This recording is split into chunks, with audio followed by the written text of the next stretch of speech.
Salve rapaziada, beleza? Vamos dar continuidade ao nosso curso livre de ciências. Hoje vamos tratar do tema Quem faz ciência?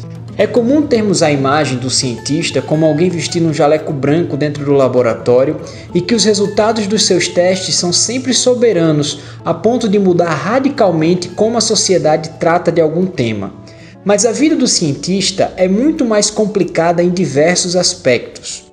Um deles, talvez o mais importante pela sua grandiosidade e também limitação, é o fato do cientista ser humano. As mudanças de paradigmas na sociedade precisam de muito mais do que um grande conjunto de evidências. É o que veremos na história que contarei a seguir, um dos casos mais interessantes da história da ciência. A história de Ignaz Semmelweis e a febre puerperal, amplamente estudado e comentado não só por profissionais da saúde, mas também por filósofos da ciência. A saga do obstetra húngaro no Hospital Geral de Viena ilustra como a prática científica é uma atividade essencialmente humana e por isso cheia de conflitos, emoções e injustiças. Antes de contar a história de Semmelweis, é importante entendermos a realidade do Hospital Geral de Viena. A maternidade do hospital havia sido dividida em duas clínicas em 1833 e as pacientes eram admitidas em cada uma delas em dias alternados, produzindo assim um tipo de alocação randomizada das pacientes. Entre 1833 e 1840, ambas as clínicas eram atendidas por estudantes de medicina, parteiras e médicos. Porém, após esse período, a partir de 1841, a primeira clínica passou a ser onde aconteciam as atividades de ensino dos estudantes de medicina, todos homens naquela época, é importante ressaltar, e a segunda clínica passou a ser usada para a instrução das parteiras.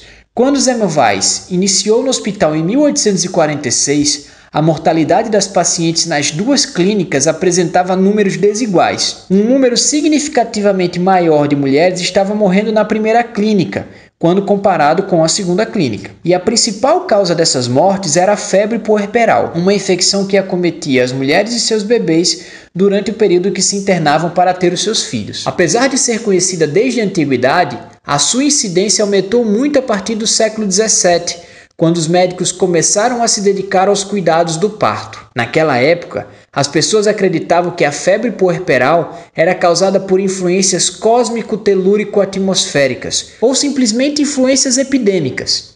Uma explicação bastante vaga, mas que satisfazia grande parte da sociedade. Você deve estar torcendo o nariz para essa explicação, mas tenha calma. Estamos falando sobre meados do século XIX, e essa era a explicação para praticamente todas as doenças. Acreditava-se que as pessoas adoeciam por estar expostas a odores fétidos causados pela putrefação de matéria orgânica, que contaminava o ar, o solo e os lençóis freáticos.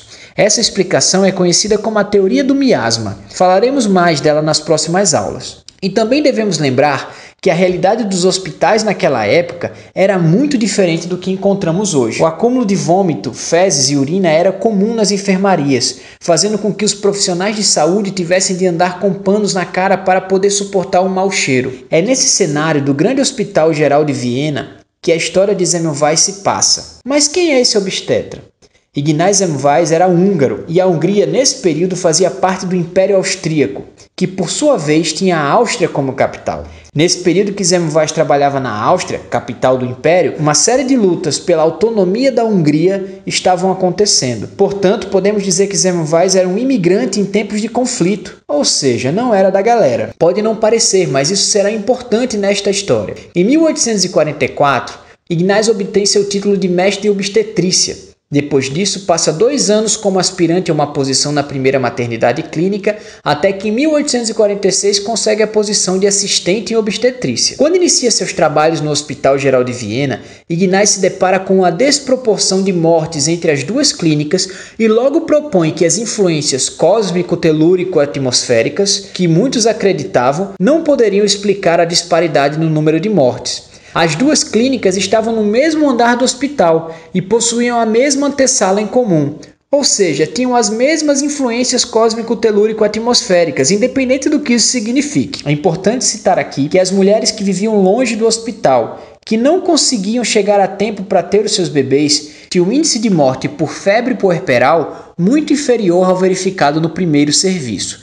mesmo com as condições precárias de um parto no meio da rua. Logo, Semmelweis começa a elencar um grande número de hipóteses que poderiam explicar essa fatal diferença. Uma delas foi a possível maior lotação da primeira clínica, mas essa logo veio se demonstrar equivocada, uma vez que a má reputação da primeira clínica fazia com que as mulheres fizessem de tudo para serem admitidas na segunda clínica. Outra hipótese levantada era de que os estudantes de medicina na primeira clínica, em especial os estudantes estrangeiros, estavam examinando as mulheres de maneira grosseira quando comparados com as parteiras da segunda clínica. Para atacar essa hipótese, os estudantes estrangeiros foram excluídos. O número de estudantes foi reduzido significativamente, de 42 para 20, e os exames foram reduzidos ao mínimo. Apesar de a mortalidade ter caído no primeiro momento, os altos números de mortes continuaram nos meses seguintes, mesmo com a manutenção das novas práticas. Uma outra hipótese bastante curiosa é a de que o padre, ao levar as últimas preces a uma paciente em estado terminal,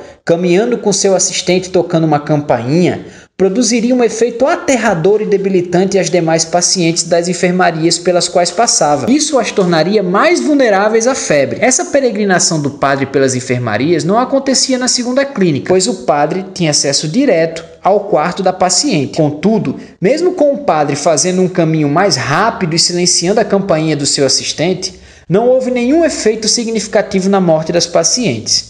Depois de inúmeras outras tentativas de identificar a causa, alta incidência de mortes por febre puerperal na primeira clínica, um trágico acidente colocou Semmelweis na pista da solução do problema. Um amigo dele se feriu com um bisturi em que um estudante realizava uma autópsia e morreu com os mesmos sintomas da febre puerperal. Nessa época, como foi citado anteriormente, os micro-organismos ainda não eram vistos como causadores das mazelas das infecções.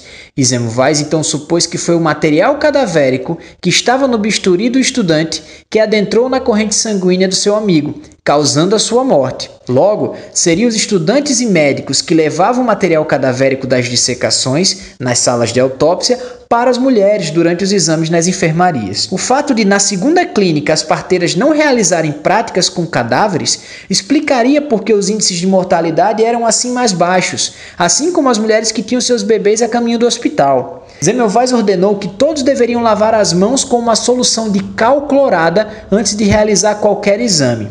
Antes disso, os estudantes e médicos lavavam apenas superficialmente as mãos, o que não era suficiente para remover o tal material cadavérico. Com essa nova medida, a mortalidade na primeira clínica caiu para números compatíveis com a segunda clínica.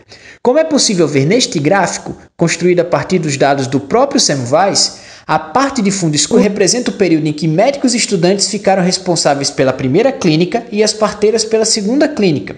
Em vermelho estão os dados da primeira clínica e em azul os dados da segunda clínica. Talvez não fique tão clara a diferença entre as taxas de mortalidade das duas clínicas quando olhamos as barras colocadas lado a lado. Mas quando fazemos um gráfico com o valor que representa a diferença entre as taxas de mortalidade entre as duas clínicas, fica mais fácil perceber como essa divisão alterou fortemente as coisas. Podemos ver também que em 1948, ano em que Semmelweis aplica as novas técnicas de limpeza das mãos com cal clorada, ali onde está a linha pontilhada, a taxa de mortalidade da primeira clínica praticamente se iguala à da segunda, e que essa diminuição permanece pelos anos seguintes. Poderíamos discutir muitas informações sobre esses gráficos aqui, mas isso será tema para as aulas seguintes, quando abordaremos a análise de dados e a estatística aplicadas à ciência. Aqui, basta percebermos essa mudança nas taxas de mortalidade em períodos em que há alterações nos procedimentos clínicos. No primeiro momento, a divisão das clínicas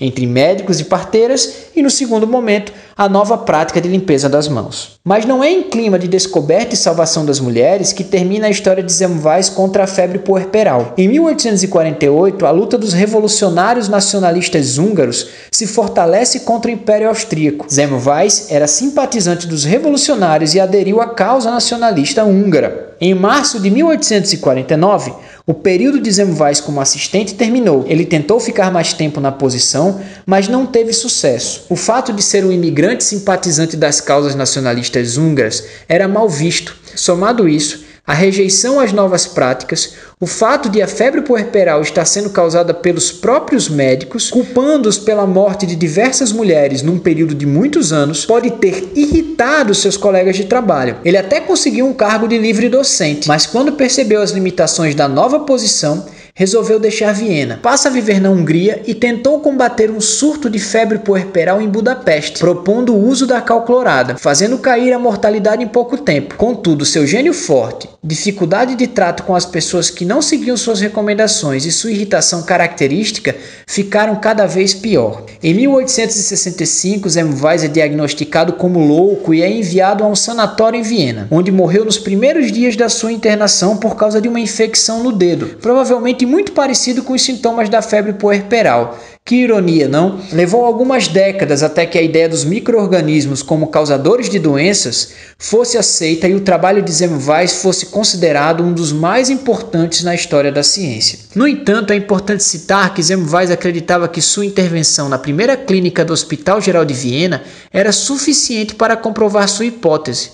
Ele não realizou experimentos complementares. Além disso, o fato de não ter publicado seus resultados em revistas científicas especializadas podem ter contribuído para o trágico fim de Ignaz Semmelweis precocemente em um asilo com apenas 47 anos de idade. Hoje sabemos que o principal micro-organismo responsável pela febre puerperal é a bactéria Streptococcus pyogenes, mas outros streptococcus ou estafilococcus também podem estar envolvidos. E sabemos também que a febre puerperal hoje é uma doença muito rara devido às novas práticas de asepsia nos hospitais e à existência de antibióticos. Mas aqui cabe outra pergunta: por que Semmelweis não usou o microscópio, uma vez que esse equipamento já era usado em diversos lugares da Europa? Talvez essa teria sido uma boa maneira de Semmelweis dar suporte às suas ideias. Mas a história do microscópio fica para a próxima aula. Até a próxima!